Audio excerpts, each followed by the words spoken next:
The FBI headquarters and Secret Service both had that tape within days. It should have stopped the president from traveling instantly. But they didn't. And he says he was jubilant.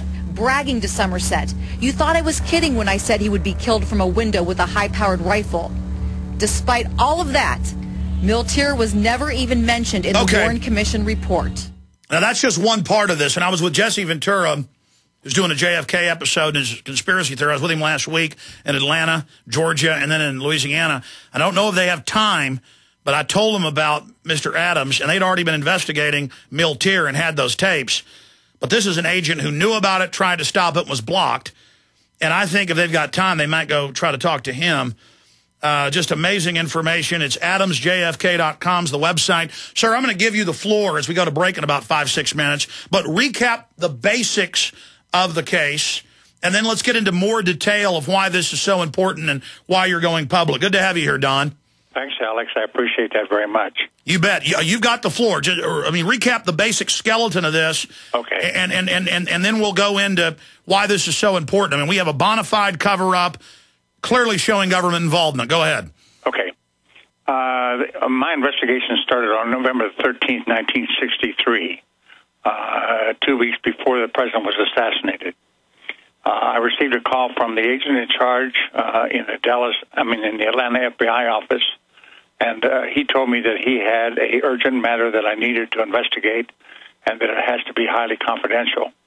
He told me that there had been a meeting that took place in Indianapolis, Indiana, just a week or two before the last of October of '63, and in that meeting there were 4 people who had come out of a very large meeting, and the 4 of them discussed the killing of President Kennedy. Joseph Miltier was one of them. His real good school boyhood friend, William Somerset, was the second person, and there were 2 other people that were involved. In the discussion, Miltier tells Somerset that they have a plan in works already, where the president, they have already studied this, and the president had been leaving Homestead Air Force Base in Florida. He flies down in Air Force One and then gets into the limousine, does not have the bubble top on it. It's open convertible, and he travels up Collins Avenue. Now, in 1963, there was no buildings or anything in that area. It was just nothing but palm trees. So he travels up Collins Avenue, goes north to Palm Beach, and then goes to the Kennedy compound, which they lived at for a number of years prior to. And he visits and then returns back to Washington at the end of the weekend. They said that what they planned to do was one of the 4 in that group was a former sniper in the Second World War. And he was willing to give his life to get up into the palm tree, and these were tall palm trees, to get up in a palm tree, secrete himself up there, and then as the motorcade passed by, he would shoot the president in the back of the car, knowing that he was going to be probably killed or wounded, and he was willing to do that because he believed that much in the cause. If that failed, then the second portion of it was they had an apartment or a office building in Washington, D.C., just behind Lafayette Park and across from the White House. And they had purchased a heavy-duty tripod and a heavy weapon, and they were going to shoot the president when he came out onto the portico, or walked the grounds of the White House. As a result of that, this was their plan, and this is what they were going to do.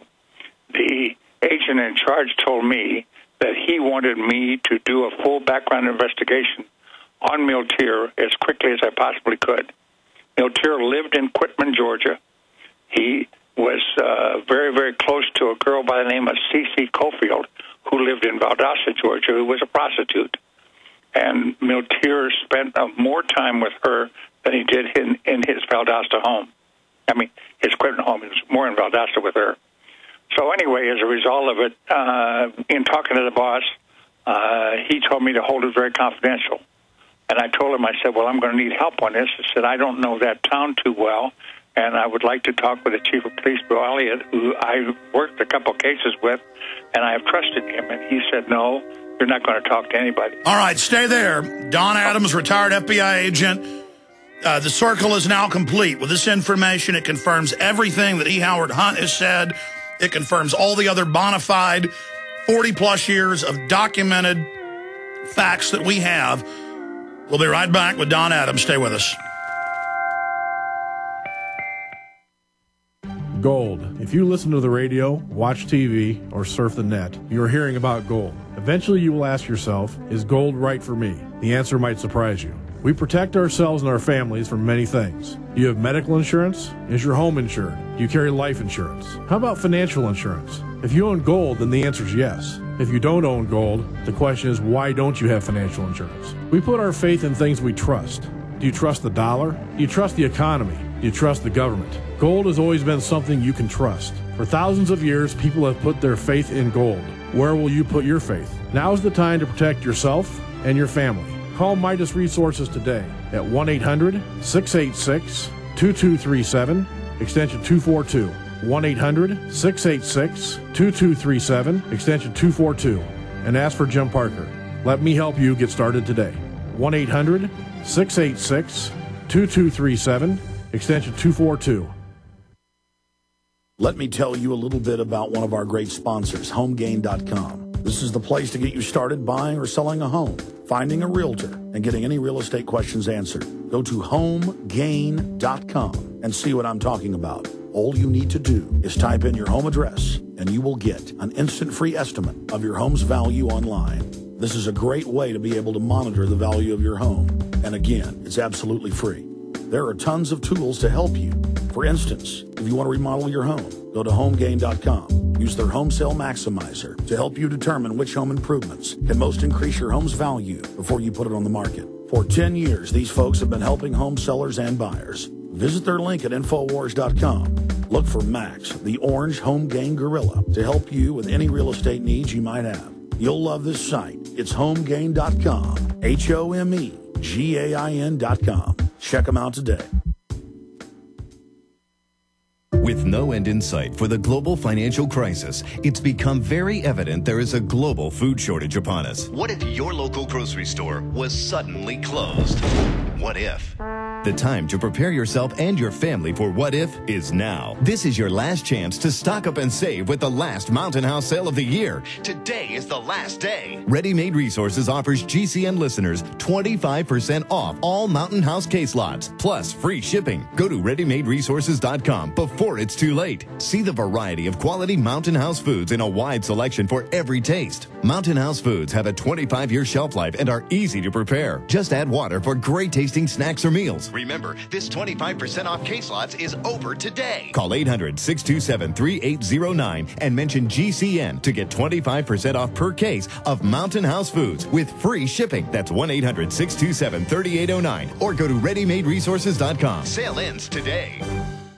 When you hear the words water purification, what comes to mind? If it's Berkey Water Purification Systems, this message is for you. Did you know that over 60% of municipal water contains fluoride at less than 2 cents per gallon? Berkey water filters purify treated and untreated water, remove dangerous chlorine, fluoride, and contaminants from municipal water. These filters are powerful enough to purify stagnant pond water, making them perfect for rainwater collection systems. From the smallest to the largest systems, BigBerkeyWaterFilters.com has what you need. With your system purchase, you'll receive a shower filter, a fluoride filter, or 2 sport Berkey bottles absolutely free. BigBerkeyWaterFilters.com would like to offer GCN listeners 5% off all ceramic filter systems and ship all orders over $50 free of charge. Visit BigBerkeyWaterFilters.com. That's BigBerkeyWaterFilters.com. Or call 1-877-99-BERKEY. That's 1-877-99-BERKEY today.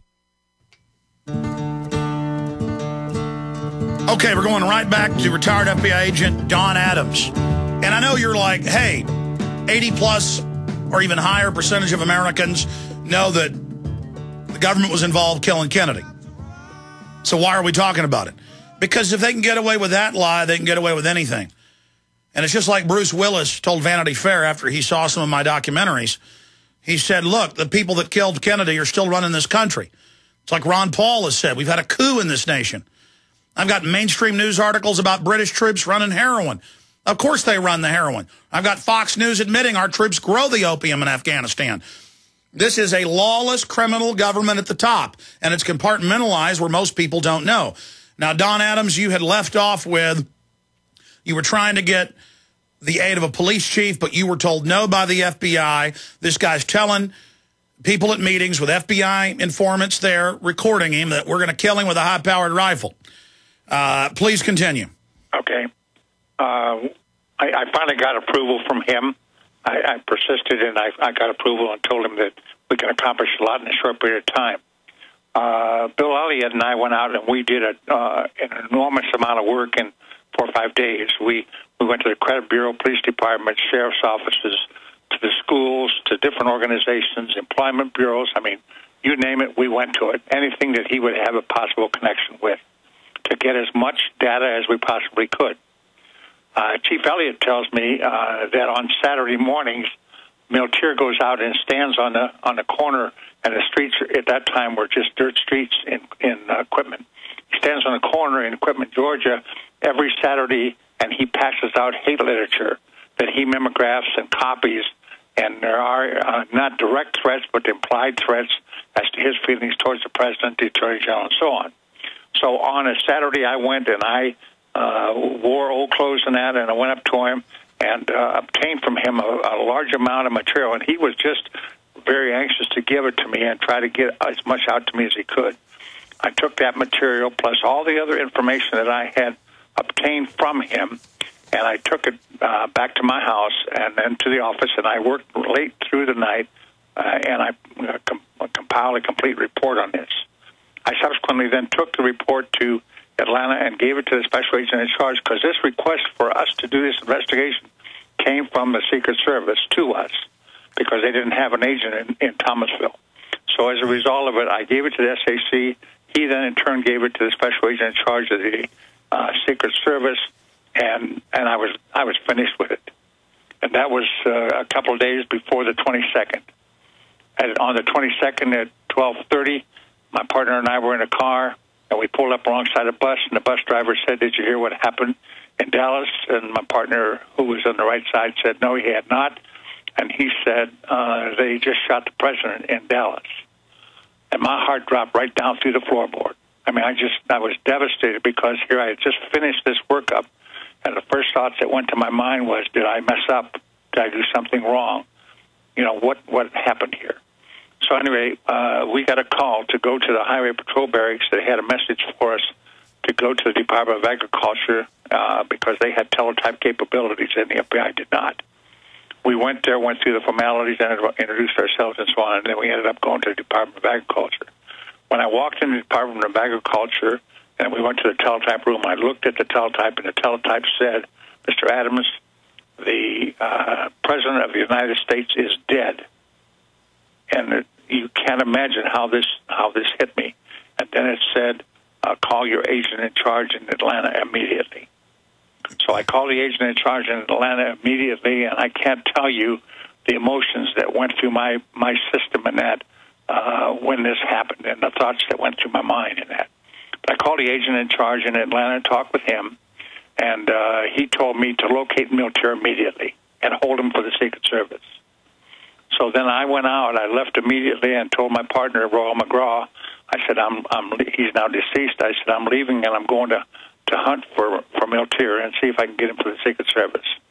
And so I took off and I went over there, and I spent the 22nd, Friday was that evening, the 22nd, all day Saturday, Sunday, Monday, Tuesday, and Wednesday. And Wednesday evening on the 27th, I finally located him. I had to get backup from backup help from the agent over in Valdosta, and he and I located him up 59 miles or 60 miles north of Thomasville, where he had left Coalfield's house. And I stopped him on the highway. We took him back to Valdosta, and I interviewed him. Now, the strange thing that bothered me, the first indication, I had one other indication, but I'll tell you about that a little bit if I can.